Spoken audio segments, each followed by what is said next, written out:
Hello, Switchy here. Do you believe that Spelunky 2 is a game where the game developer wanted to give you an easy and comfortable gaming experience? Well, think again. This game is a real challenge and most likely you will die over and over and over again.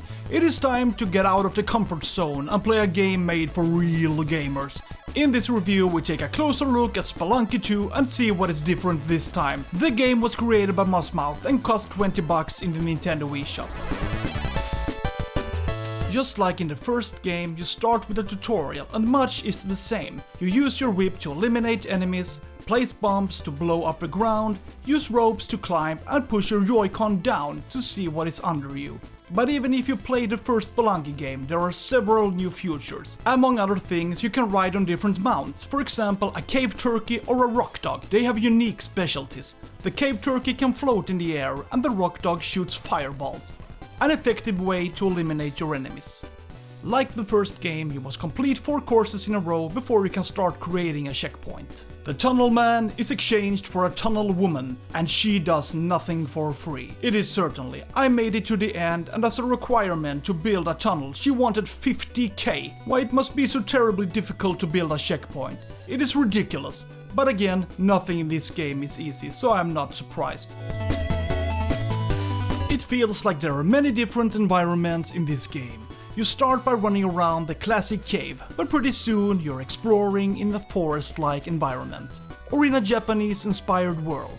Each world has its own traps and enemies. It can take a while to learn how to master the various opponents to be able to move on. It is almost impossible to just run through a stage without encountering resistance, so it is easier if you know the pattern of the enemies. There are also a number of bosses in the game. For example, you meet Quillback. Whatever you do, do not stand in the way of his rolling attack. Be sure to climb a ladder immediately, otherwise you will die instantly. A little later comes Olmec, a golden head that destroys the ground beneath you. The head is a bit like Bowser in Super Mario 3. Let Olmec destroy the ground until you reach the next level. And whatever you do, stay away. When you get this far, you do not want to be game over because you were stomped on. The bosses are not very complicated, but because it is so easy to die, it is best to be focused so you do not die unnecessarily. The darkened courses can be difficult because visibility is limited. Sometimes it feels like pure luck to complete the course.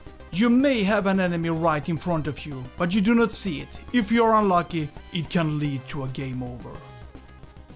Look at the helpers. They stress me out. They can be awesome, but also your worst nightmare. The idea is that they will help me, and of course, they are good at killing enemies, but they are also completely hyperactive. Just look at them. I get chaos in my brain from seeing them running around. I have actually died because they are causing such mess. And sometimes I avoid freeing them. I need peace and quiet, not chaos. You can buy helpers in the shop, but the most common is to find them in wooden chests that are scattered across the courses. If you played the first game, you might remember some weapons. It is still possible to use the boomerang and the shotgun. Another weapon that can be useful is the bow. The whip is really bad, so if you get hold of another weapon with a longer range, be sure to pick it up. The game developers do not seem to run out of ideas when it comes to how to get killed. Falling to your death, punched to the ground, death spikes, blown up, melting, shoot yourself with a shotgun. The question is how many ways you can die. After a while, you stop caring. It feels like everything can kill you. Also, make sure to keep up the pace. You have 3 minutes to reach the goal, then the ghost comes and chases you. And just like in the first game, you die if you get caught.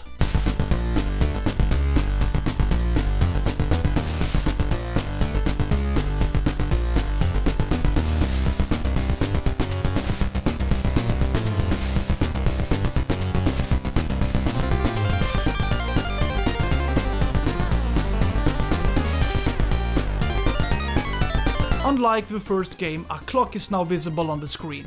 It makes it easier to know if you're in a hurry or if it is calm. Sometimes you need to stop and think about which solution or path to choose. And the clock contributes to how you should dispose of your time. If you play the first Spelunky game, you probably know what to expect. Sure, it can be really frustrating to die over and over again. The game is really challenging, but at the same time rewarding when you move on and reach a checkpoint. And the game is a bit addictive. I cannot stop until I have completed a course. If you want a real challenge, play both Spelunky games.